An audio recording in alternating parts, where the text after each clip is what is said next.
दोस्तों, आइए आपके एसपी स्टडी 80 पर फिर से आप लोगों का बहुत-बहुत स्वागत है।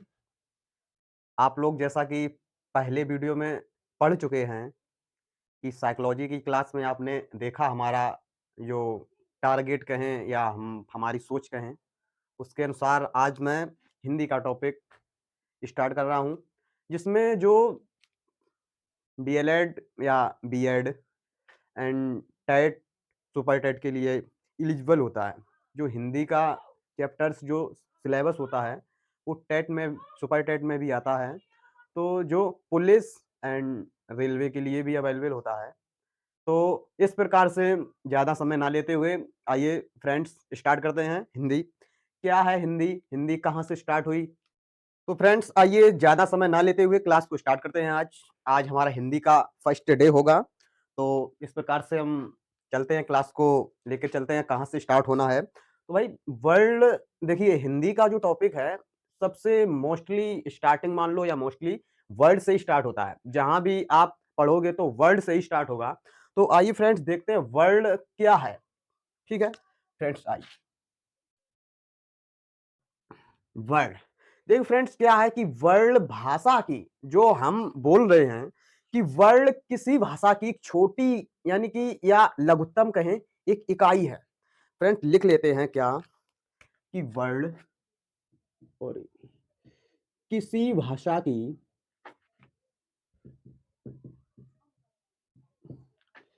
छोटी इकाई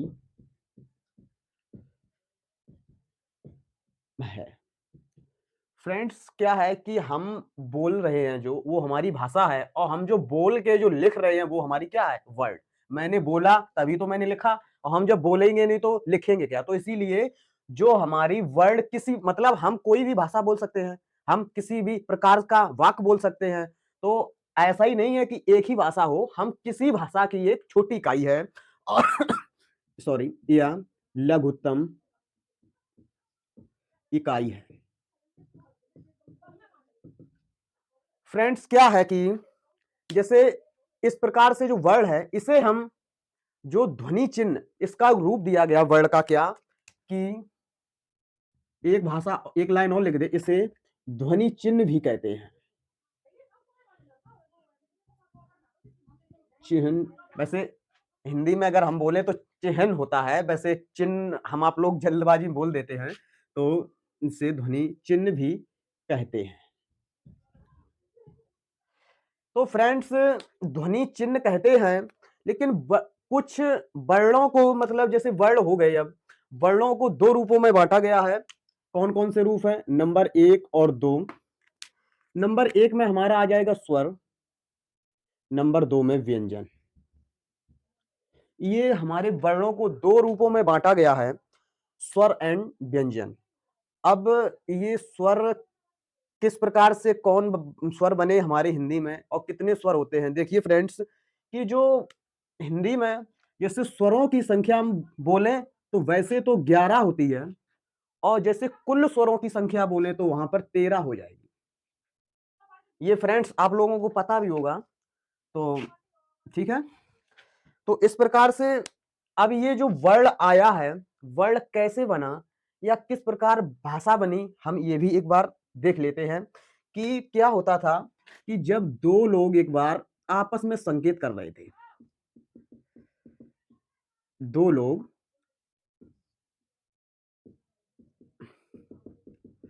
आपस में संकेत कर रहे थे, क्या हुआ कि पहला बंदा दूसरी की ओर संकेत किया, उसने कुछ सुना, कुछ समझा। दूसरे वाले बंदे ने पहले से कुछ संकेत किया या बोला, उसने भी कुछ सुना और फिर उसमें दिमाग लगाया। इसी प्रकार पहले वाले ने कुछ पहले सुना फिर दिमाग लगाया। तो इस प्रकार की जो हमारी भाषा का यहीं पे जन्म हुआ कि इन्होंने कुछ की आवाज निकाली, कुछ आवाजें निकाली और कुछ संकेत किए। तो एक दूसरे ने दिमाग लगाया, सुना, समझा, सब कुछ किया, लेकिन यहां भाषा तो बनी, लेकिन जो भाषा बनी वो एक मौखिक भाषा बनी। किस प्रकार की? यहां भाषा का जन्म हुआ, फिर भाषा का जन्म हुआ और वो भाषा हमारी कैसी बनी? मौखिक।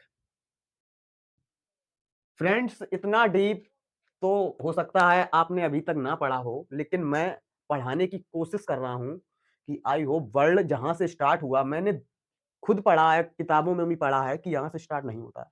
लेकिन हम थोड़ा पीछे चल के थोड़ा डीप में ले चल रहे हैं। इसके बाद से जो भी मेरा टॉपिक होगा, वो उसी हिसाब से होगा, जो हिसाब से आप सब लोग यानी कि पढ़ रहे हैं, हम भी पढ़ रहे हैं। तो फ्रेंड्स क्या हुआ यहाँ पे, जब एक दूसरे ने आवाज़ निकाली, कुछ संकेत किए, तो यहाँ भाषा का जन्म हुआ। तो वो हमारी भाषा थी, जो भाषा का जन्म वो हुई मौखिक। फ्रेंड्स इतना आपको समझ में आया होगा। तो मौखिक भाषा जब एक देखिए, जब मौखिक भाषा का जन्म हुआ, तो जब ये मौखिक भाषा लिख लेते हैं एक पॉइंट, मौखिक भाषा एक पीढ़ी से दूसरी पीढ़ी में प्रवेश करती है,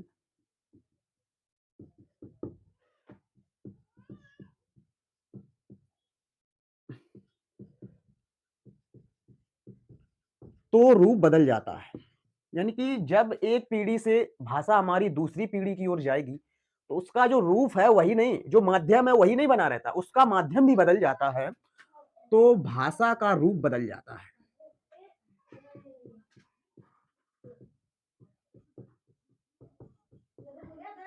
ये इस प्रकार से। तो फ्रेंड्स क्या होता है, आप लोगों ने भी देखा होगा ये, या आप लोगों ने समझा होगा कि जब एक पीढ़ी भाषा का लेवल कुछ और करती है या कुछ और बोलती है, उसी की दूसरी पीढ़ी कहीं से भी कुछ और सीखती। आजकल तो क्या है कि हम आप लोगों के जमाने में अभी लैंग्वेज चल रही है, हम आप लोग बोल रहे हैं, और आने वाले समय में जो लैंग्वेज हमारी होगी, क्या चेंज ही होती चली जा रही है, हम आप लोगों को सबको पता है, सभी जानते हैं। आई तो इसी प्रकार से जब मौखिक भाषा एक पीढ़ी से दूसरी पीढ़ी में जाएगी, तो कुछ चेंजमेंट होगा। पहले के ज़माने में मोटरसाइकिल का हर जो मतलब सामान बोलें या पार्ट्स बोलें, लोहे का होता था, स्टील का होता था। आज तो भाई फाइबर। तो इसी प्रकार से भाषा भी फाइबर चलने लगी है, तो ऐसा ही कुछ। तो आइए फ्रेंड्स, नेक्स्ट क्या?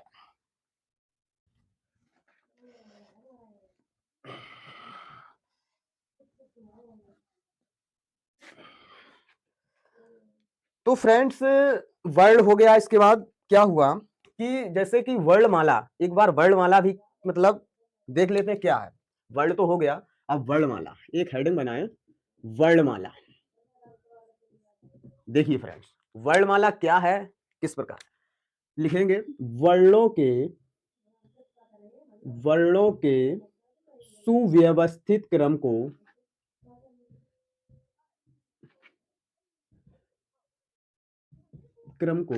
वर्णमाला कहते हैं। इतना तो सभी लोग जानते हैं क्या, कि जो हम आप लोग कोलम पढ़ते हैं उसका एक क्रम होना चाहिए, जो हम लोग सीख रहे हैं उसका भी एक यानी क्रम यानी कि मैनेजमेंट होना चाहिए। तो उसी प्रकार वर्णों का भी एक सुव्यवस्थित क्रम होता है, उसी को तो वर्णमाला बोलेंगे। नहीं तो आ के जगह हम का लिख रहे हैं, तो उसका कोई क्रम तो है नहीं, तो वो तो वर्णमाला नहीं हो पाएगी।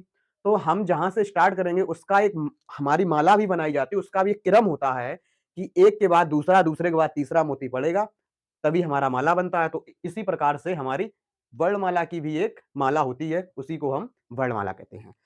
फ्रेंड्स क्या है कि इसको यानी कि जो सरकारी दफ्तर होते हैं, सरकारी विद्यालयों या दफ्तरों में, सरकारी विद्यालय में यानी कि जो हमारे सरकारी दफ्तर या लेखा जोखा होता है, फ्रेंड्स उसमें जो हमारे मानक वर्ड यानी कि मान वर्ण हैं, उनकी संख्या कुछ मतलब हम लोगों को बताई गई है, वो हम लिख रहे हैं कि सरकारी विद्यालयों में मान्य वर्णों की संख्या।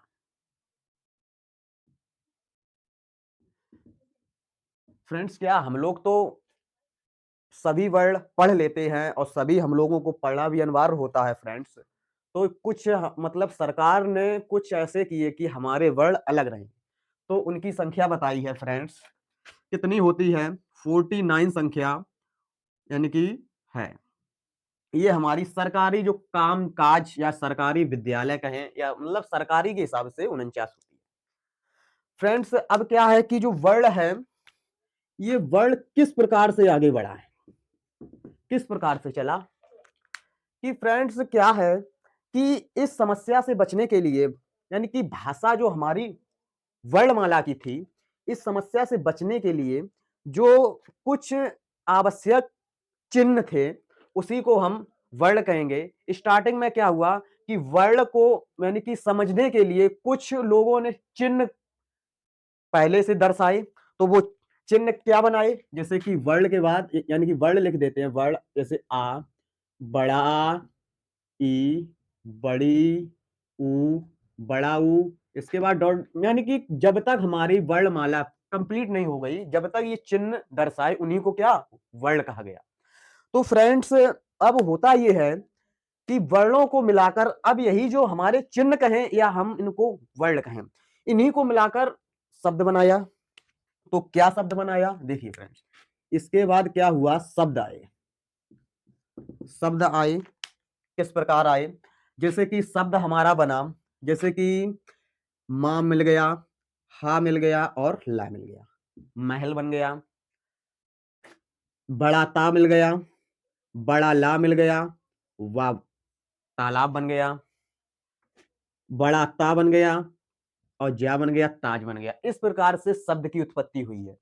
यानी कि हम जो चिन्ह हैं, जो वर्णमाला के चिन्ह के रूप में इसको लिखा गया, तो उससे शब्द बने। शब्द क्या बने, जैसे कि मां बना, हा ले लिया, ला महल हो गया, बड़ा ता बड़ा ला वाह तालाब हो गया, बड़ा ता और जा ताज हो गया। अब फ्रेंड्स हुआ क्या कि नेक्स्ट हमारा शब्द के बाद क्या हुआ फ्रेंड्स कि वाक्य भी बना।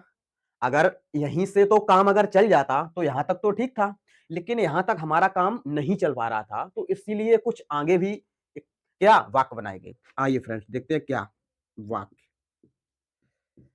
वाक्य में क्या लिखा गया, किस प्रकार वाक्य बनाया गया, कैसे कि हम कह सकते हैं कि ये महल और ताज को मिला लेते हैं। क्या, ताज महल सुंदर है।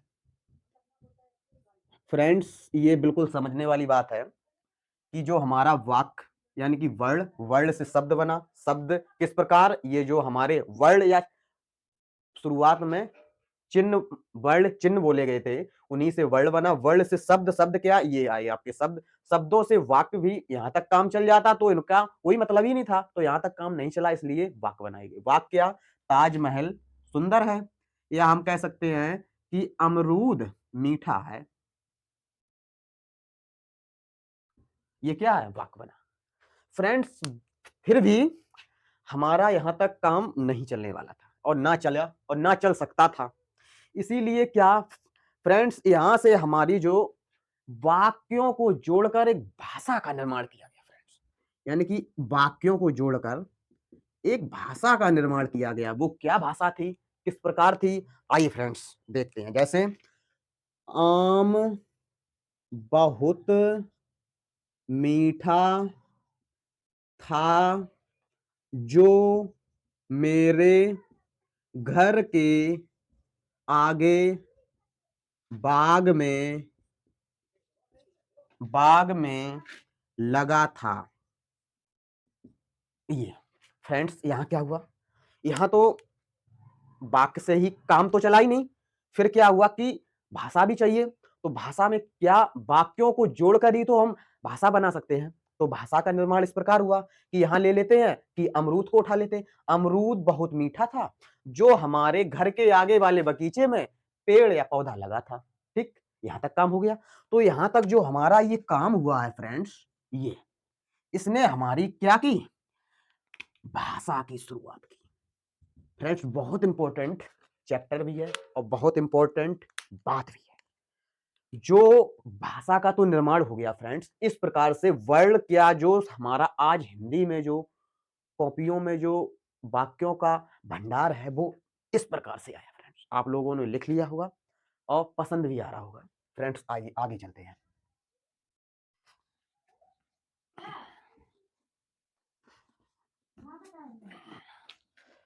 क्या हुआ कि जो हमारा वर्ण था, वर्ण को दो रूपों में बांट दिया गया था। कौन कौन सा, एक हमारा था स्वर, एक था व्यंजन। ये हम आपको पहले भी बता चुके हैं।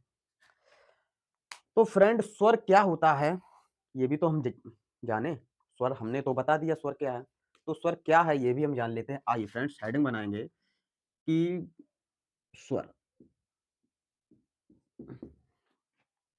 कि फ्रेंड्स स्वर क्या है क्या नहीं है, कि जिन वर्णों के, फ्रेंड्स ध्यान से सुनना, बहुत ही मजा आने वाला चैप्टर मैंने उठाया है। वैसे हिंदी को तो यहीं से स्टार्ट ही होता है। कि क्या है फ्रेंड्स, कि जिन वर्णों का उच्चारण, लिख लेते हैं, कि जिन वर्णों का उच्चारण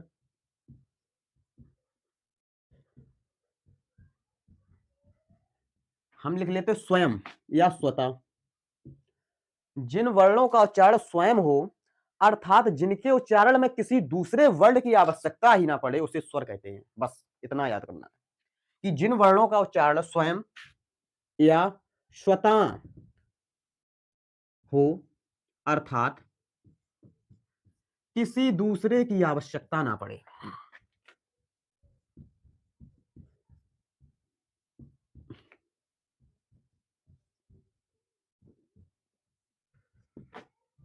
ना पड़े, स्वर कहलाता है।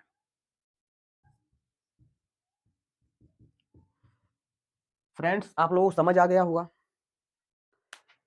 कि ऐसे वर्ण जिन्हें बोलने में, यानी कि दूसरे की, यानी कि स्वयं या हम स्वयं बोल दें या किसी दूसरे का, मतलब कोई बोझ ना पड़े, कोई किसी की मदद ना ले, उसी को स्वर कहते हैं। इतना आप समझ चुके होंगे। फ्रेंड्स इनकी जो संख्या होती है वो भी तो हम जाने, और संख्या मैं पहले भी बता चुका हूं। संख्या संख्या कितनी, 11 है। अगर कुल पूछी जाए, कुल संख्या वैसे तो 11 ही होती है, और कुल पूछी जाए तो संख्या 13 हो जाएगी। ये फ्रेंड्स बहुत समझने वाली, सोचने वाली बात है कि जब स्वरों की संख्या हो तो 11 और कुल पूछी जाए तो 13 हो जाएंगे। फ्रेंड अब स्वर के भेद देख लेते हैं, क्या कितने भेद हैं। हेडिंग बनाएं, स्वर के भेद। स्वर के भेद, ये 3 प्रकार से स्वर के 3 भेद होते हैं।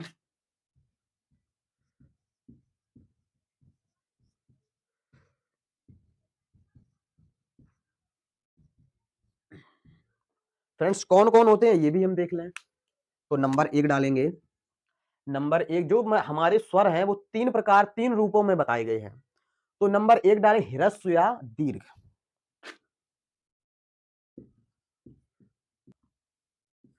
ये, और नंबर 2 देखो ह्रस्व या लघु, और नंबर 2 पे हमारा आएगा दीर्घ या गुरु। दीर्घ या गुरु। और नंबर 3 जो होता है हमारा, ये आता है प्लुत स्वर।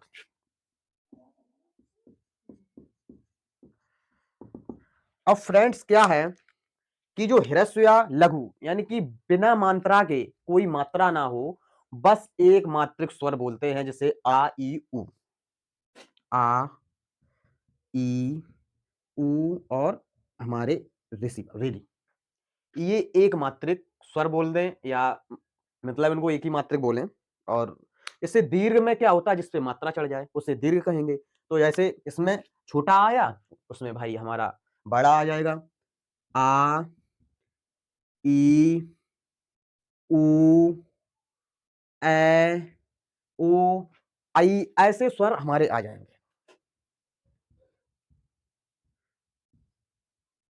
ओ और ये हो गए। अब प्लुत स्वर जो होता है, प्लुत स्वर तो आप जानते ही होंगे, जो हमारा इस प्रकार से एक स्वर बनाया जाता है, जैसे हम लिखते हैं क्या, कि ऐसे हम लिखते हैं ओम। ओम में हमारा इस प्रकार का जो वर्ण बनता है, उसी को, इसमें 3 मात्राएं, हम ज्यादा देर तक बोलेंगे ओम। हमें बोलने को तो ओम एक इस प्रकार से लिख देते हैं, लेकिन इसमें बोलने का जो तरीका है वो ओम, और जो इसका बोलने का तरीका है वो ओम। इस प्रकार बोलते हैं ना, जैसे कोई लिखता है राम, राम इस प्रकार लिखा तो राम बोल दिया, साधारण सा। और हम इस प्रकार से मतलब राम लिखे तो राम, ज्यादा देर तक बोलेंगे, त्रिमात्रिक स्वर हो जाता है इसको, मतलब इसलिए इसका यूज केवल मतलब कुछ ही वर्णों में होता है, मतलब ज्यादा नहीं होता है इसका। तो इसलिए इसको हम त्रिमात्रिक वर्ण कहें। अब ये जो ह्रस्व या लघु है, इसको हम कहेंगे यानी कि एक मात्रिक, यानी कि इसको बोलेंगे एक मात्रिक। और हमारा ये दीर्घ या गुरु, इसको बोल देंगे द्विमात्रिक। और हमारा ये गुरु जो है प्लुत, सॉरी प्लुत, इसको बोल देंगे त्रिमात्रिक। ठीक है। और जो फ्रेंड्स हमारे ये जो ए आई ओ औ है, ये हमको संयुक्त स्वर भी बोले जाते हैं फ्रेंड्स। जो ए आई ये स्वर हमारे हैं, इनको हम संयुक्त स्वर की श्रेणी में रखते हैं। फ्रेंड्स आप लोग समझ चुके होंगे इतने, जो मैंने आज पढ़ाया है ये आप लोगों को बहुत समझ आया होगा, मुझे उम्मीद है। कमेंट करना ना भूलें, जो पूछना हो वो भी कमेंट सेक्शन के माध्यम से पूछ सकते हैं।